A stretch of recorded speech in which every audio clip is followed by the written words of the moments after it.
Destin tragique. L'affaire Kissel ou l'affaire dite du meurtre au milkshake.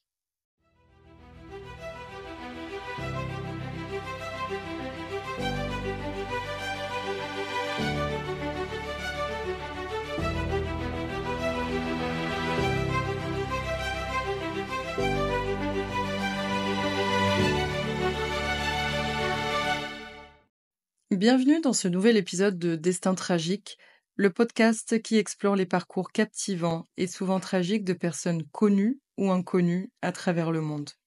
L'épisode qui suit sera dédié à l'une des affaires criminelles les plus médiatisées de Hong Kong, le tristement célèbre meurtre au milkshake. Ce récit mettra en scène des expatriés américains, la famille Kissel, un milkshake à la fraise empoisonnée et un meurtre brutal dans l'un des quartiers les plus huppés de Hong Kong. Tous les ingrédients d'un thriller hollywoodien, mais malheureusement, cette histoire est bien réelle. L'histoire du meurtre au milkshake commence maintenant. En 2003, Hong Kong est une métropole effervescente, un carrefour majeur entre l'Occident et l'Asie. La ville est connue pour sa skyline impressionnante, dominée par des gratte-ciels emblématiques qui témoignent de sa puissance économique. Les rues sont animées, pleines de vie, avec des marchés colorés, des restaurants raffinés et des boutiques de luxe. Imaginez-vous marchant dans les rues animées de Central, le quartier des affaires de Hong Kong.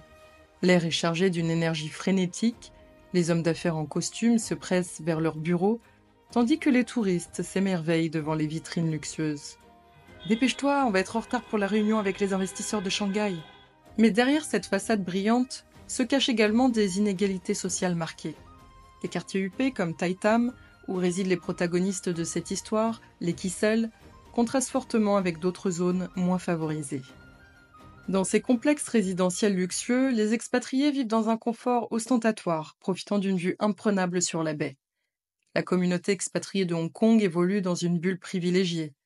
Les familles, comme celle des Kissel, mènent un mode de vie caractérisé par un train de vie élevé. Elles fréquentent des clubs privés exclusifs, dînent dans des restaurants gastronomiques et voyagent fréquemment à travers le monde. Alors, où est-ce que vous partez pour les vacances cette année ? Nous, on hésite entre les Maldives et Bali. Oh, nous, on pense à un safari en Afrique. Et les enfants adoreraient voir des lions. Mais cette vie apparemment idyllique cache souvent des réalités plus sombres. Beaucoup d'expatriés se retrouvent isolés socialement et culturellement. Les conjoints qui ne travaillent pas, comme Nancy Kissel, ressentent souvent ce poids de l'isolement. Ils se battent contre la solitude et la dépression dans un environnement qui peut sembler étranger. La pression professionnelle est également intense pour ceux qui travaillent dans le secteur financier. Robert Kissel, banquier d'investissement prospère, consacre de longues heures à son travail, ce qui crée un fossé grandissant dans son mariage avec Nancy. L'éloignement des réseaux familiaux et amicaux traditionnels aggrave encore les tensions conjugales. Chérie, je suis désolée, mais je pourrais pas rentrer pour le dîner ce soir. On a une grosse transaction qui se profile et je dois rester au bureau. Encore ? C'est la 3e fois cette semaine, Robert. Dans cette communauté expatriée, les interactions avec la population locale sont souvent limitées. Les expatriés vivent dans un microcosme avec ses propres codes sociaux et dynamiques.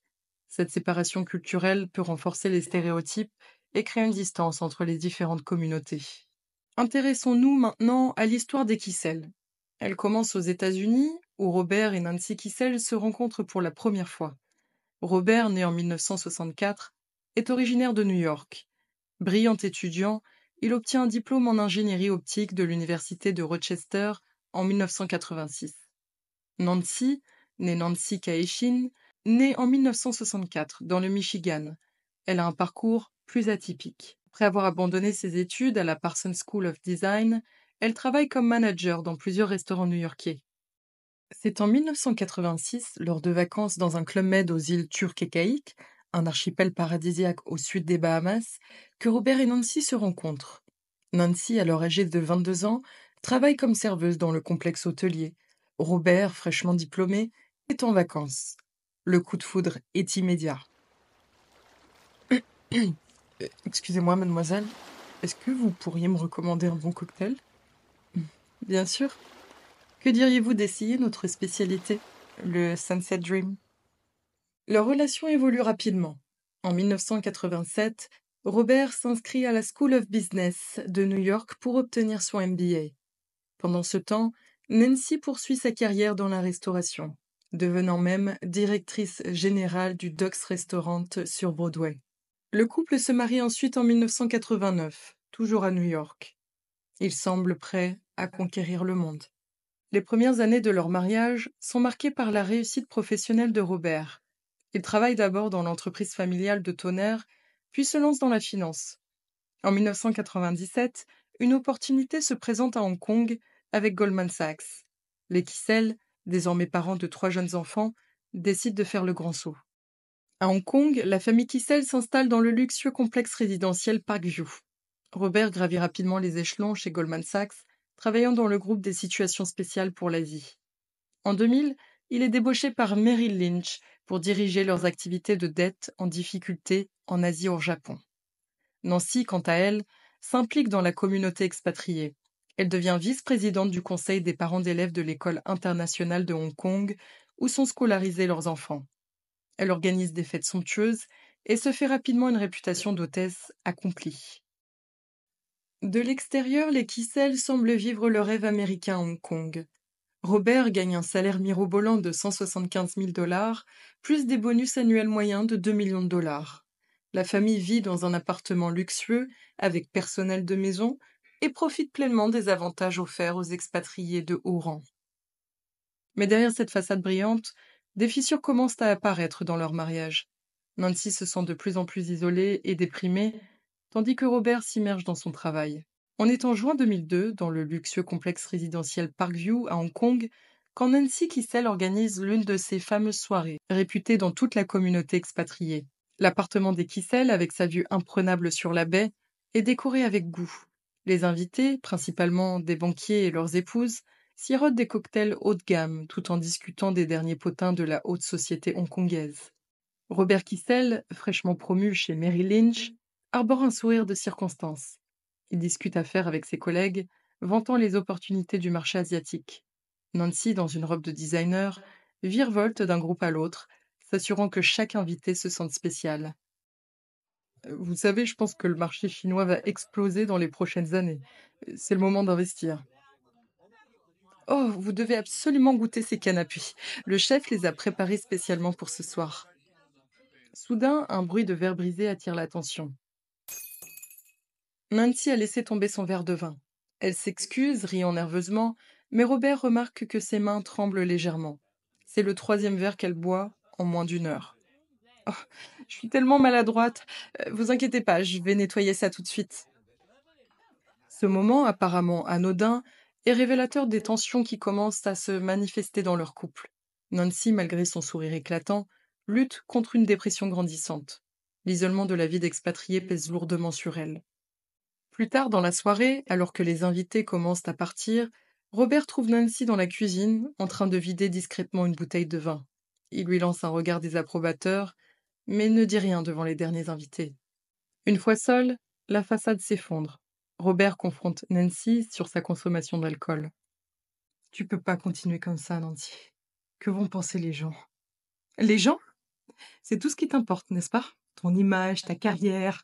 C'est pas ça, Nancy, je m'inquiète pour toi. Pour nous. »« Nous ? Mais quel nous, Robert ? T'es toujours au bureau, t'es toujours en voyage d'affaires. Moi, je suis seule ici, tout le temps. » Ces disputes révèlent les fissures dans leur mariage. Robert, obsédé par sa carrière, passe de plus en plus de temps au bureau. Nancy se sent négligée, piégée dans une vie qui ne correspond plus à ses aspirations. Dans les jours qui suivent, Nancy commence à explorer des moyens d'échapper à sa vie dorée mais vide. Elle s'inscrit à des cours de peinture, cherchant à renouer avec sa passion pour l'art qu'elle avait abandonné après son mariage. Robert, quant à lui, plonge encore plus profondément dans son travail, restant souvent au bureau jusque tard dans la nuit. Un mois après la fête, Nancy rencontre un groupe d'expatriés lors d'un café. La conversation tourne autour des défis de la vie à Hong Kong. Vous savez, moi j'ai trouvé un excellent thérapeute, il m'aide beaucoup. Et il a vraiment changé ma vie. Nancy note discrètement le numéro, sentant qu'elle a peut-être trouvé une bouée de sauvetage. Cependant, quand elle en parle à Robert, sa réaction est glaciale. « Un thérapeute ? Tu veux vraiment étaler nos problèmes devant un étranger ? Mais pense à ma réputation, bon sang, Nancy. Mais je pensais que tu comprendrais. J'ai besoin d'aide, Robert. Ce dont tu as besoin, c'est de te ressaisir. Tu te trouves un hobby, tu fais du bénévolat, j'en sais rien, mais un thérapeute, non. Cette réaction ne fait qu'accentuer le fossé entre eux. C'est dans ce contexte de tension croissante que Nancy décide de planifier un voyage aux États-Unis pour l'été 2003. Elle prétend vouloir rendre visite à sa famille, mais en réalité, elle cherche désespérément une échappatoire, même temporaire, à sa vie à Hong Kong. Ce voyage sera fatidique. C'est là qu'elle rencontrera Michael Del Priore, l'électricien avec qui elle entamera une liaison. Cette rencontre marquera le début de la fin pour le couple Kissel. C'est donc au printemps 2003, dans la petite ville de Stratton, dans le Vermont, que Nancy Kissel et ses 3 enfants ont fui Hong Kong pour échapper à l'épidémie de SRAS, une épidémie de syndrome respiratoire aigu sévère. Ils se sont réfugiés dans leur maison de vacances, une propriété cossue, nichée dans les montagnes verdoyantes du Vermont. C'est dans ce cadre bucolique que Nancy, qui se sent de plus en plus isolée et malheureuse dans son mariage, va rencontrer Michael Del Priore, un électricien local. Un jour, le système de son de la maison tombe en panne. Nancy appelle Lance Del Priore, qui avait installé un système de divertissement chez son beau-frère, Andrew Kissel. Lance envoie son frère Michael pour effectuer les réparations. Oui, bonjour, c'est Nancy Kissel. Notre système de son ne fonctionne plus. Est-ce que vous pourriez envoyer quelqu'un? Bien sûr, Madame Kissel. Mon frère Michael passera dans l'après-midi. Michael Del Priore, 42 ans, vit dans un parc de mobil-home à l'extérieur de Stratton. Il est aux antipodes du monde sophistiqué et fortuné des Kissel.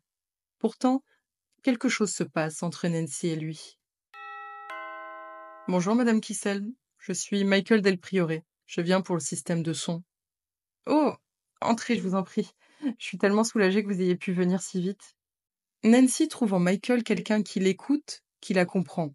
Elle confiera plus tard: il avait une compréhension de ce qu'était ma vie, lutter pour être acceptée pour qui je suis en tant que personne, pas pour l'endroit où je vis, ce que je conduis ou mes bijoux. Cette connexion émotionnelle se transforme rapidement en liaison.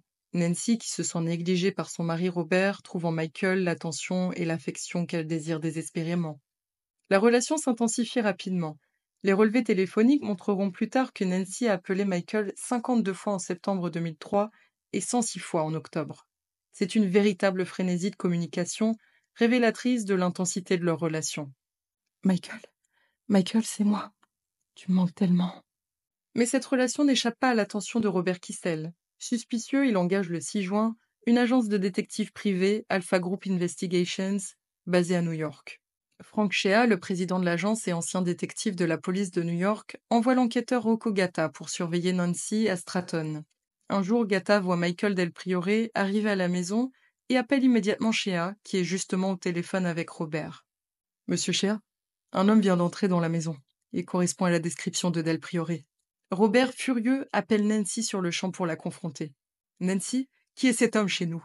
Ne me mens pas, je sais tout. » Quelques minutes plus tard, Michael Del Priore quitte précipitamment la maison. C'est le début de la fin pour le secret de Nancy.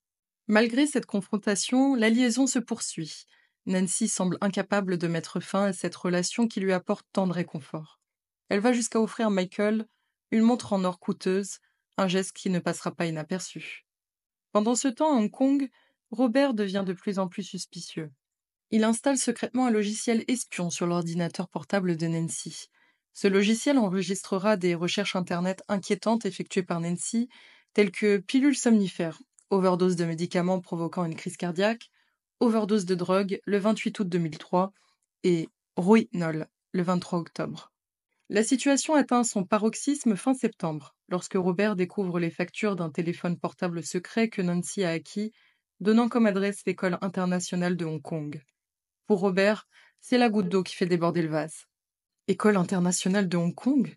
Qu'est-ce que c'est que ça? Malgré ces tensions croissantes, le couple continue à faire bonne figure en public.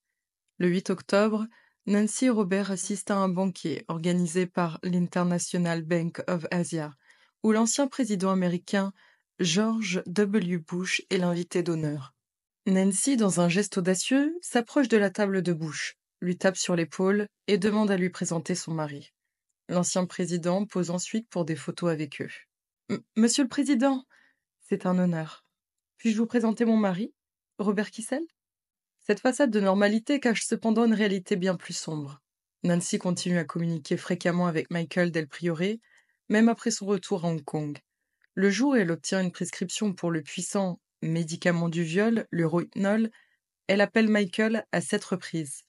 Nous sommes le 2 novembre 2003 dans l'appartement luxueux des Kissel au complexe Parkview à Hong Kong. La tension entre Nancy et Robert Kissel est à son comble. Robert a découvert la liaison de Nancy avec Michael Del Priore et envisage le divorce. Ce jour-là, Nancy prépare un milkshake à la fraise pour Robert.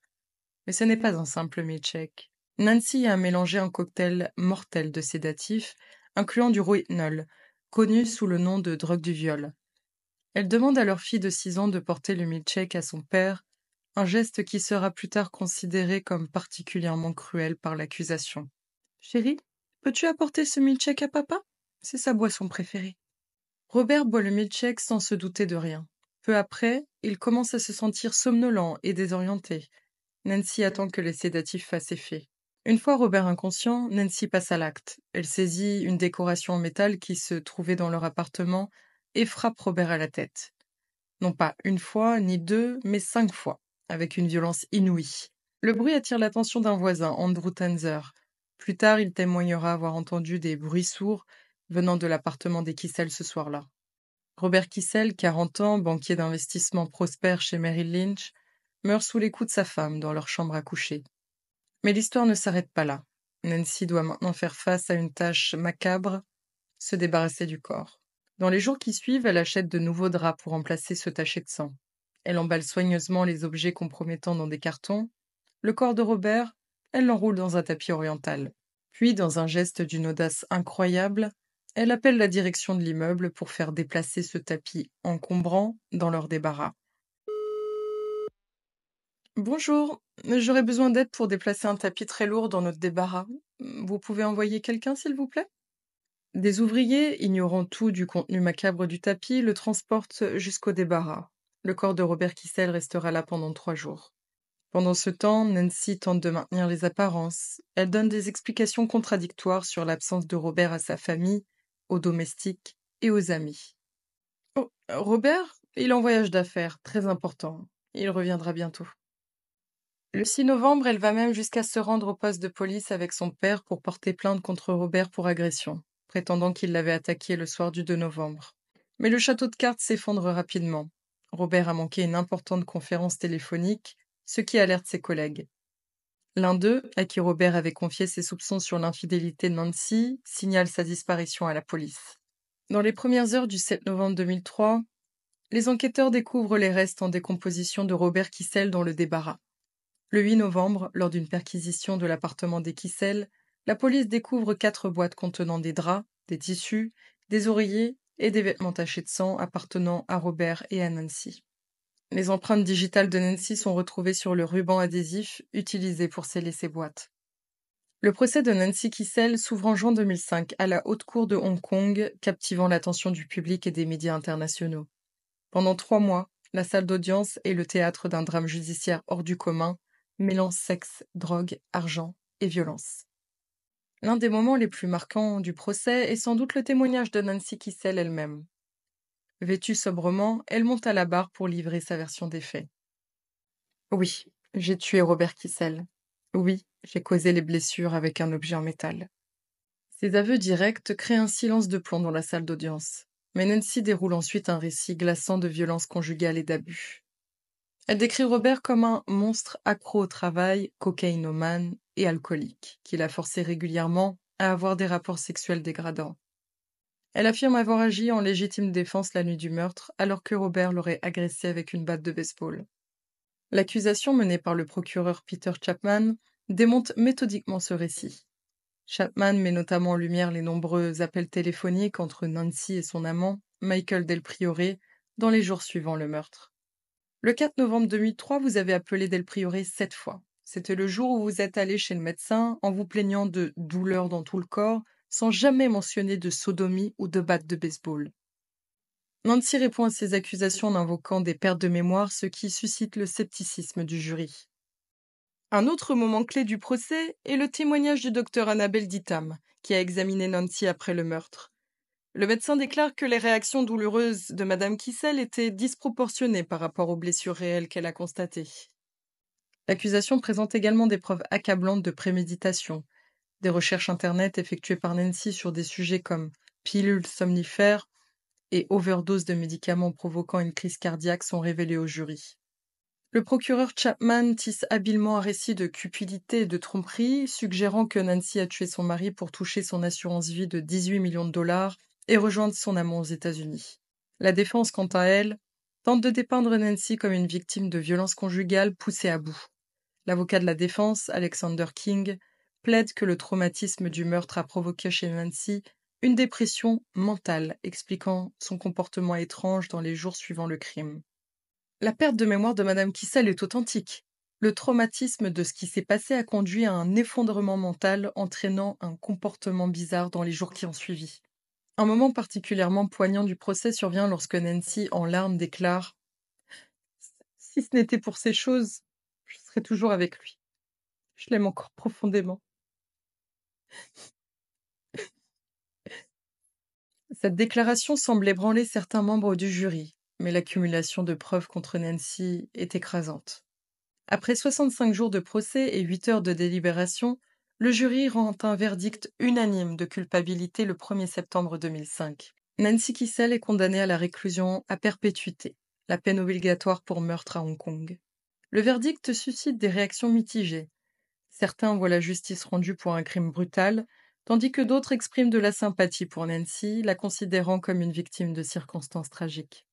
Le procès de Nancy Kissel captive non seulement Hong Kong, mais attire également l'attention internationale, offrant un aperçu rare de la vie privée des expatriés fortunés dans cette métropole asiatique. Il soulève des questions importantes sur la violence conjugale, la santé mentale et les pressions de la vie expatriée. Bien que condamnée, Nancy Kissel continue de clamer son innocence. En 2020, elle fait une nouvelle demande de réduction de peine, arguant que les risques de récidive sont hautement improbables. Cette demande est rejetée, et Nancy Kissel reste derrière les barreaux, purgeant sa peine à perpétuité.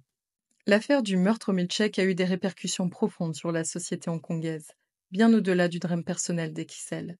L'impact sur la communauté expatriée était particulièrement marqué. Beaucoup ont commencé à remettre en question leur mode de vie et à chercher un meilleur équilibre entre travail et vie personnelle. Ça nous a tous secoués.